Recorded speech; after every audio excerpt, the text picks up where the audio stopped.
1. Stimulants. The brain on fast forward. Imagine your brain cruising at a calm speed limit, thinking about breakfast and rent. Stimulants hit that same brain like someone strapped a jet engine to it and yelled, "Hold on!" Caffeine is the innocent gateway friend. It boosts alertness by blocking adenosine, the chemical that tells your brain it's bedtime. A cup or two, and you feel normal. 6 cups, and you're planning to reorganize your entire life at 2 a.m. Nicotine is caffeine's manipulative older cousin. It hijacks your dopamine system so effectively that your brain instantly says, "Hey, we could do that again. Forever." Then there are the serious stimulants: cocaine, meth, amphetamines. These don't boost energy, they steal it. They yank open dopamine floodgates until the brain is drowning in reward chemicals. Everything feels fast, sharp, brilliant, until it doesn't. But stimulants have side effects. Paranoia, anxiety, crashes so big you could name them after national parks. Your brain basically borrows happiness from next week, then next week shows up with a baseball bat and asks for it back. 2. Depressants, the slow motion. Button. Depressants don't depress your mood. They depress your nervous system. Everything gets softer, slower, quieter. Alcohol is the star here. First drink, confidence. Second drink, loud confidence. Third drink, you suddenly believe karaoke is a good idea. After that, coordination, memory, and judgment all take a vacation without telling you. Benzos like Xanax mellow the brain by enhancing GABA, your natural calm-down chemical. They are powerful, effective, and have a talent for making the brain forget how to calm down on its own. Opioids push this even further. Morphine, oxycodone, heroin, fentanyl. They smother pain by flooding the brain with comfort chemicals: warmth, peace, stillness. But the more the brain enjoys it, the more it demands it. The comfort becomes dependence. Dependence becomes withdrawal. And withdrawal becomes one of the hardest experiences a human can go through. Depressants seem peaceful. But they're the most addictive category because the brain desperately wants relief from pain and stress. 3. Hallucinogens. When reality glitches. Hallucinogens don't create fake things. They just scramble the filters that decide what's important. LSD, mushrooms, DMT, they all loosen the brain's grip on normal sensory processing. Colors become richer, time stretches or collapses, thoughts feel cosmic. Your reflection feels like a stranger with good intentions. Some people feel connected to the universe. Others wonder why their blanket suddenly feels afraid of them. Hallucinogens aren't addictive, but psychological experience varies massively. A good mindset, a good trip. A bad mindset, a psychological horror movie directed by your subconscious. 4. Empathogens, the love everyone chemicals. MDMA, ecstasy, Molly, the emotional superglue drugs. They release so much serotonin and oxytocin that even strangers seem like old friends. People feel open, trusting, safe, connected. The world becomes soft. Music feels holy. You might confess your life story to a potted plant. But serotonin crashes afterward can hit like emotional gravity. A day of joy becomes a day of emptiness if the brain's reserves were pushed too far. These drugs don't just temporarily lift emotion, they reorganize how emotion is processed, sometimes in ways that last long after the drug is gone. 5. Dissociatives onto the out-of-body experience. Ketamine, PCP, nitrous oxide, the mental escape hatch group. These drugs disconnect the brain from the body's signals. You feel floaty, numb, distant, as if your consciousness is watching from a balcony while your body goes through motions on stage. Ketamine at medical levels can ease depression. At recreational levels, it can send someone into the famous K-hole, where reality breaks into a surreal dream.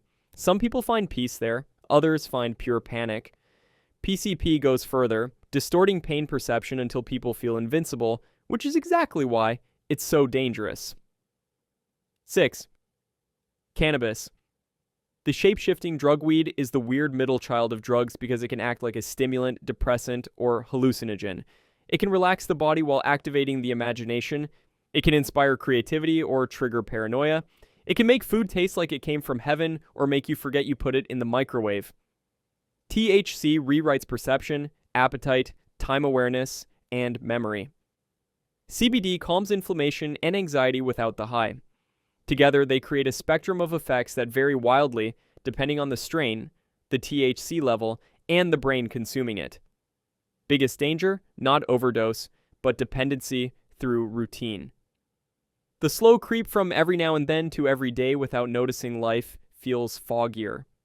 7. Smart drugs. The productivity illusion. Adderall, Ritalin, modafinil, the study hall superheroes. They sharpen focus, improve endurance, and make boring tasks feel doable. For ADHD brains, they balance neurotransmitters. For non-ADHD brains, they push dopamine and norepinephrine higher than they were ever meant to be. 8. Hidden drugs.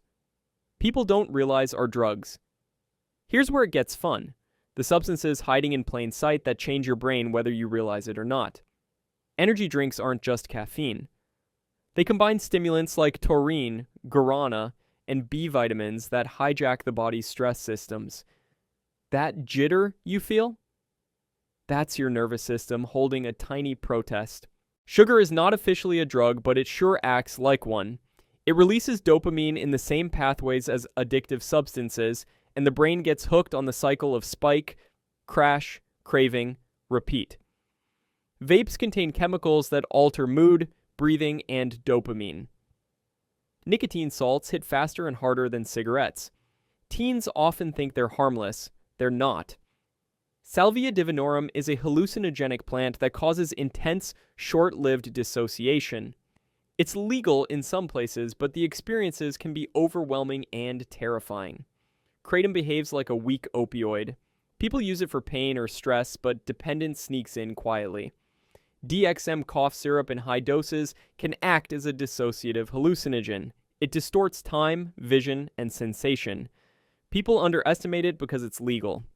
Poppers, alkyl nitrites, cause a quick rush by dilating blood vessels.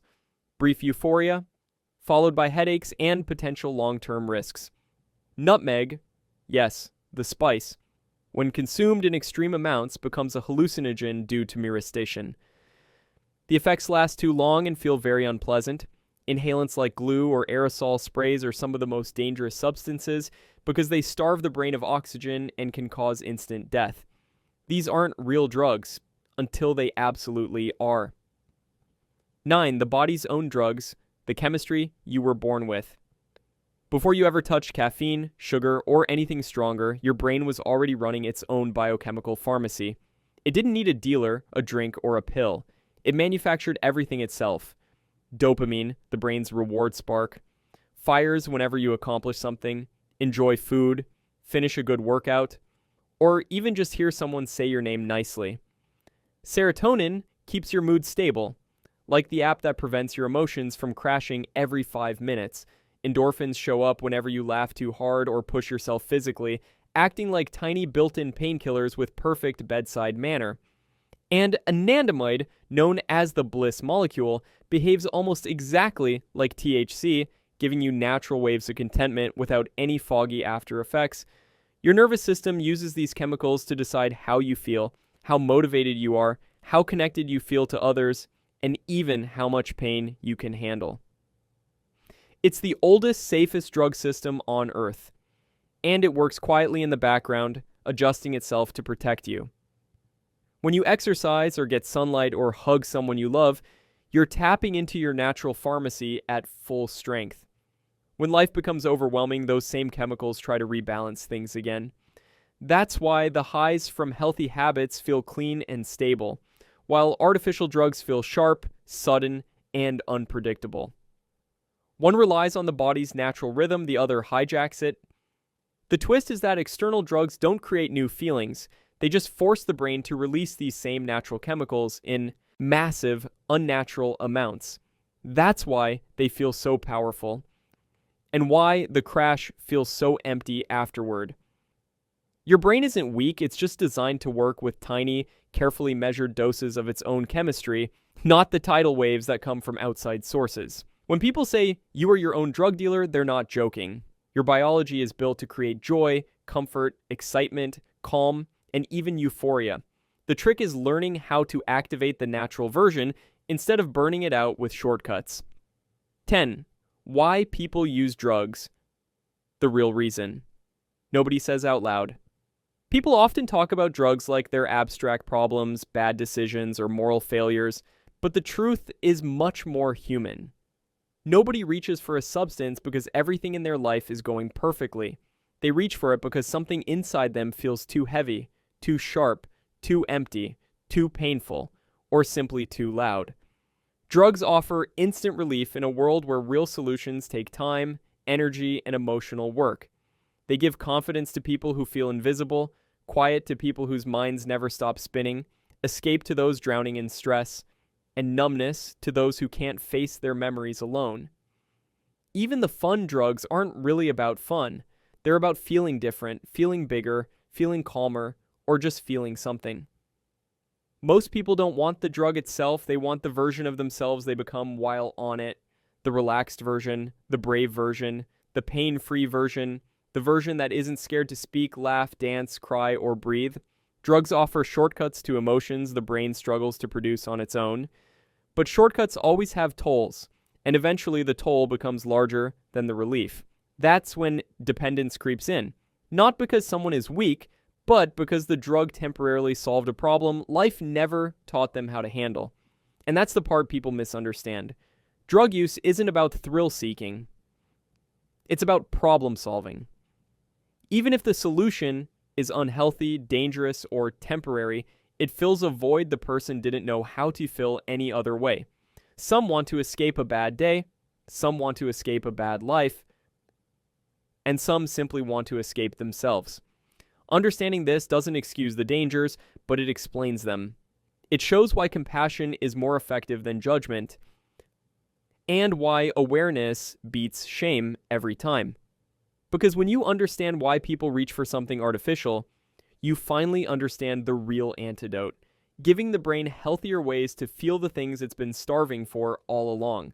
This entire video exists for one reason: understanding. Drugs are powerful, brains are vulnerable, people are complicated. The more you understand how drugs actually work, the chemicals they hijack, the pathways they alter, the feelings they fake, the easier it is to see the trap for what it is. Knowledge doesn't scare you. Knowledge protects you. If you want a part 2, where we break down every withdrawal, every come down, every accidentally discovered drug, or even the history of drugs that shape the world, just say the word.